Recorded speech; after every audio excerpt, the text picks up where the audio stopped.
Railway द्वारा अवैध vendors के खिलाफ चलाए जा रहे अभियान के तहत आज आरपीएफ पुलिस और खाद्य सुरक्षा अधिकारियों ने कैंट के शीला टॉकीज के पास क्षेत्र में छापेमार कार्यवाही की, जिसमें वेंडर्स के पास वैध लाइसेंस नहीं होने और मानकों के उल्लंघन के चलते कार्यवाही की गई।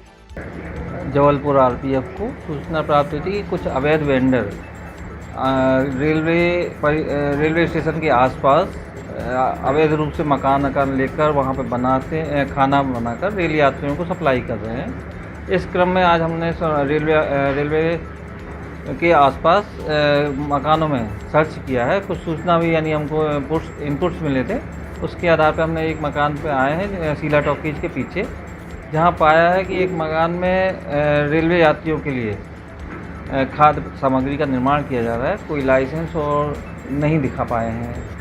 हमारे द्वारा नमूनाकार किया जा रहा है। पूरी कार्रवाई की थी आपने? जी, लगातार कार्रवाई जैसे हमको इनपुट्स मिलते हैं उस हिसाब से कार्रवाई लगातार जाती है। यहाँ पर क्या पाया आपने?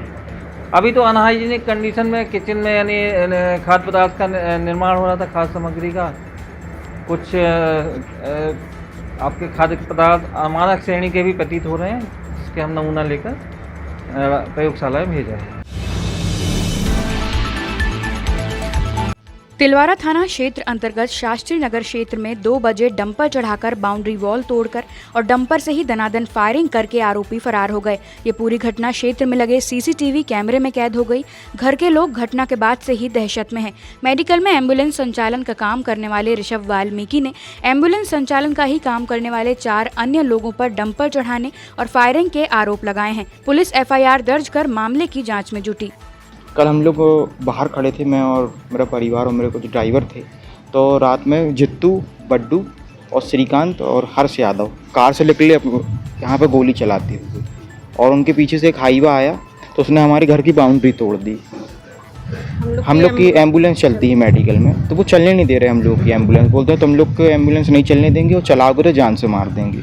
2 बजे के समथिंग दर्ज कराई थी हमने थाने में, बाकी अभी तक कोई कार्रवाई नहीं हुई है। सख्त कार्रवाई चाहते हैं हम। जिला प्रशासन की चौथे दिन की कार्यवाही में बिना लाइसेंस और पंजीयन के चल रहे निजी नर्सिंग होम को सील कर दिया गया। पनागर के समीप ग्राम बरौदा स्थित 2 मंजिला भवन में यह nursing home star city Katangi bypass निवासी संध्या पांडे द्वारा संचालित किया जा रहा था। हैरानी की बात तो यह है कि संध्या पांडे स्वयं इलेक्ट्रो होम्योपैथ हैं, जबकि इस नर्सिंग होम में एलोपैथी के जरिए इलाज किया जा रहा था।